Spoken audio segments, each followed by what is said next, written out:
Help me! Help me, Jan! My ears! Ah! What was that? I don't know, man. It was bananas. Oh, my goodness. That's dope.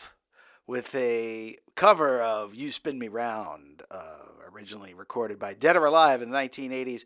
Good morning, Vaqueros. This is DJ Doc V. You're tuned into Office Hours with DJ Doc V. We'll be here till 11 a.m., but remember, stay tuned because after Office Hours is the Feminist Hour with DJ Morena Libre from our Brownsville studio, so make sure you stay tuned in there. Dope! That was a special request going out to my buddy Steve in Spokane, who's listening. I know, we love Steve. He's got some of his requests are better than others. Yeah. You know, so I think it's fair to say. You can't hit a home run every time. No, that was boy, I tell you, if I needed to wake up, I feel like I got kicked in the head with that one. That was a good one. We've got some great stuff, great music picked out for you this week. In addition to dope, we've got a double shot of Nick Cave and the Bad Seeds coming up a little bit later. Those of you fans of Peaky Blinders will remember that. We'll definitely identify that song. We've got another request coming up here in a second with for Seth up in OKC, and looks like if we have time, I will play a song that does not belong in Office Hours. Yeah, it doesn't belong. You'll be singing, one of these things is not like the other. One of those things there, right? But let's get back to the music. We always do This Day in History. I've got a great poem picked out for you at 50 minutes after the hour. But as I said, let's get back to the music. And by request... this one is Dire Straits, going back to the 1980s with Money for Nothing and Chicks for Free. And by the way, at the beginning here, you'll hear this is Sting doing the background. You hear that? That's Sting playing with Dire Straits. So only on Vaquero Radio, the Valley student station. Good morning, Vaqueros. And we will see you on the back end of this song. The Valley's student station. Ooh, that's a nice one. Little lo-fi for Friday morning. Leon Bridges from the LP Coming Home with River. If that sounds familiar, maybe you're a fan of the HBO series Big Little Lies, because that song was featured in episode 2, which was titled Serious Mothering. It's woven through the second episode, acting as a calming guide through an anxiety-ridden story, that's for sure. Before that, you heard Christopher Cross, another great song from the 80s with Sailing.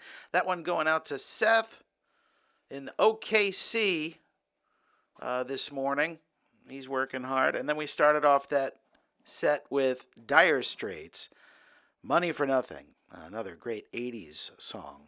So, but that Leon Bridges song almost has that vibe, that 80s vibe. Good morning, Vaqueros. It's DJ Doc V. It is 10:21 here in the beautiful Rio Grande Valley. 66 degrees and cloudy. We're looking for a high today of 80 degrees. And it looks like the next few days are going to be relatively pleasant. 73 degrees tomorrow. Sunny skies and 70 degrees on Sunday. 69 for a high on Monday, and then Tuesday up to 75. Once again, very little chance of rain in the next 5 days here in the Rio Grande Valley. It is also 41 degrees in Westport, Massachusetts. Shout out to Bill and his lovely bride, Erica. And 31 degrees in Spokane, Washington for our buddy Steve that's out there. So hopefully you're staying warm. At the bottom of the hour, we've got our This Day in History coming up, but a really interesting one too, I think. So, but let's get back to the music. Here's the former leader of Fleetwood Mac going solo, and Fleetwood Mac has some interesting band stories about people being in relationships and getting mad at each other and breaking up and getting back together. But Lindsey Buckingham's certainly a great solo artist on his own. This one's called Never Going Back Again. Only on Vaquero Radio, the Valley's student station. That's Nick Cave and the Bad Seeds with Red Right Hand from the Peaky Blinders soundtrack, but certainly not only from there. Before that, you heard another Nick Cave and the Bad Seeds song. That was the Ship Song.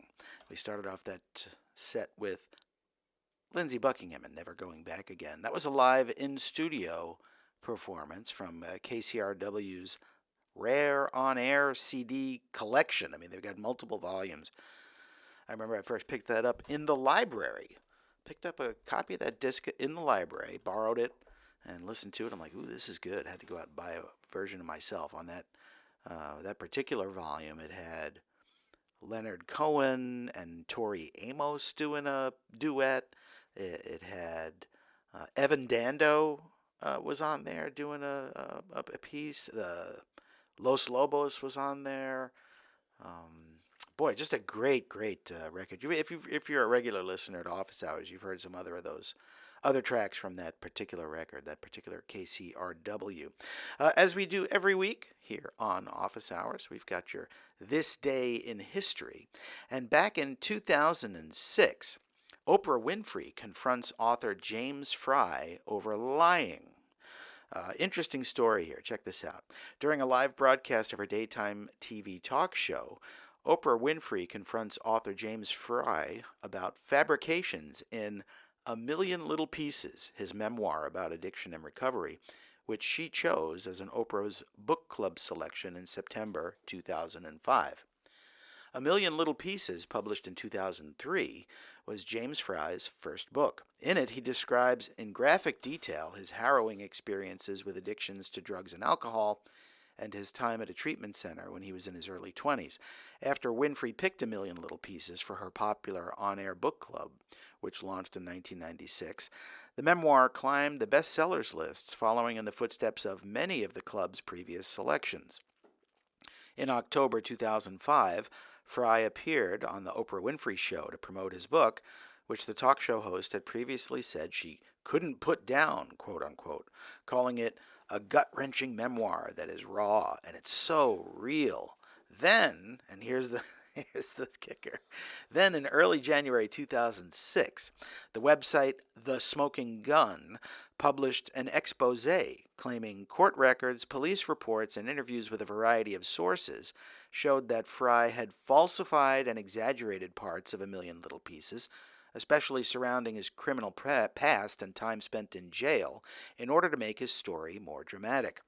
On January 11, 2006, Fry and his mother appeared on Larry King Live to defend A Million Little Pieces, and Winfrey called in to the show to express support for the author. However, 2 weeks later, on January 26, when Fry appeared on Winfrey's for a second time, he faced tough questioning from the talk show host, whose attitude toward him had changed. Winfrey began the live program by telling him, quote, "It is difficult for me to talk to you because I really feel duped. But more importantly, I feel that you betrayed millions of readers." So I never read that book, but, there are people that present themselves differently than they are to get street cred or to get on Oprah Winfrey or whatever. I mean, it's just the kind of the nature of the game. Also on this day in history, in January 2020, basketball star Kobe Bryant dies in a helicopter crash. That was in 2020. On this day in 1788 is known as Australia Day in their colony of the British Empire. The founding of Australia, led by Captain Arthur Phillip. The curtain goes up on the Phantom of the Opera, and Condoleezza Rice is named the first woman Secretary of State on this day in history. Also on this day in history, the first European explorer reaches Brazil way back in 1500. And finally, in 1939, fascist dictator Franco captures Barcelona. It was during the Spanish Civil War. Barcelona, the Republican capital of Spain, falls to the nationalist forces of General Francisco Franco. In 1931, King Alfonso the 13th, approved elections to decide the government of Spain, and voters overwhelmingly chose to abolish the monarchy in favor of a liberal republic. Alfonso subsequently went into exile, and the Second Republic, initially dominated by middle-class liberals and moderate socialists, was proclaimed. During the first 5 years of the Republic, organized labor and leftist radicals forced widespread liberal reforms as independence-minded Spanish regions such as Catalonia and the Basque provinces achieved virtual autonomy.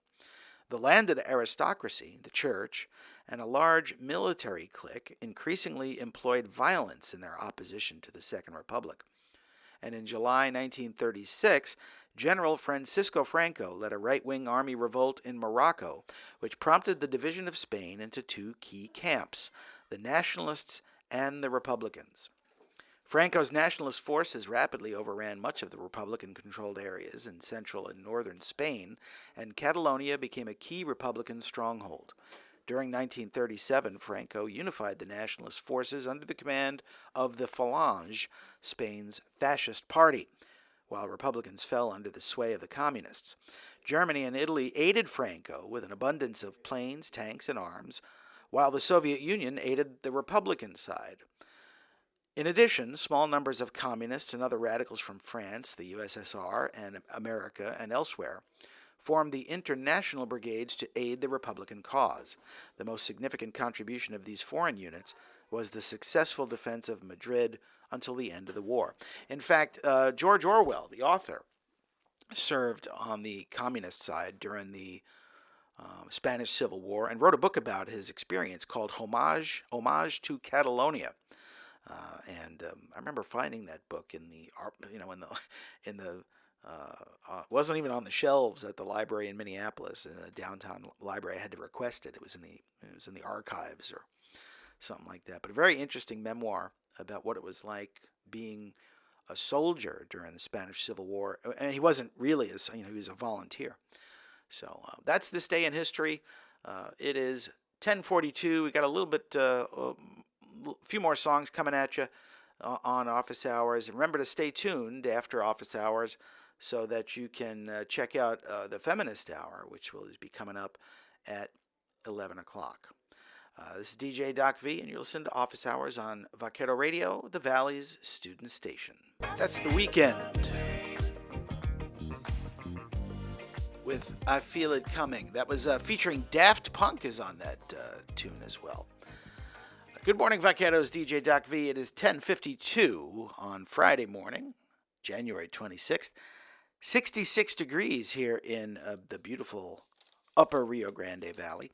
As I mentioned, that was The Weekend. Before that, you heard Prince with Sign of the Times from album of same name. I'll tell you one thing you got to say about Prince. He was definitely ahead of his time, for sure. And it was such a huge loss to lose him at such a young age. Goodness. But as we do every week on Office Hours, I got a great poem picked out for you. This one, once again, from the final UTPA edition of Gallery Magazine. This is, 2015 here. There we go. This is a poem called South 17th by Michelangelo Medina.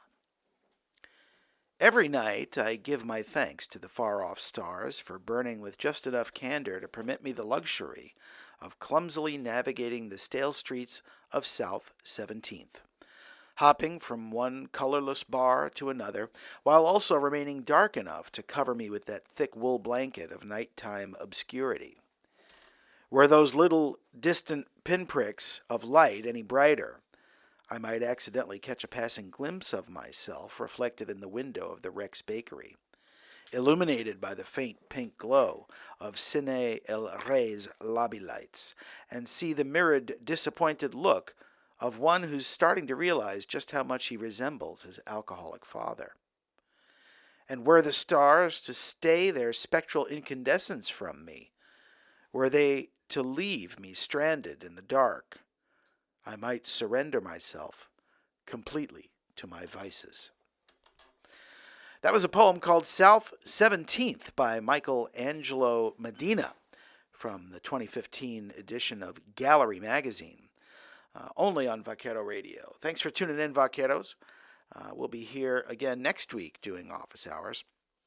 But make sure you stay tuned, because coming up in just a few minutes is the Feminist Hour from our Brownsville studio with DJ Morena Libre. She'll be on from 11 to 12. And make sure you tune in to our other shows throughout the week. We've got great original programming. And catch our newscast on Monday. Or if you're not available to watch it live, remember it's on our YouTube channel.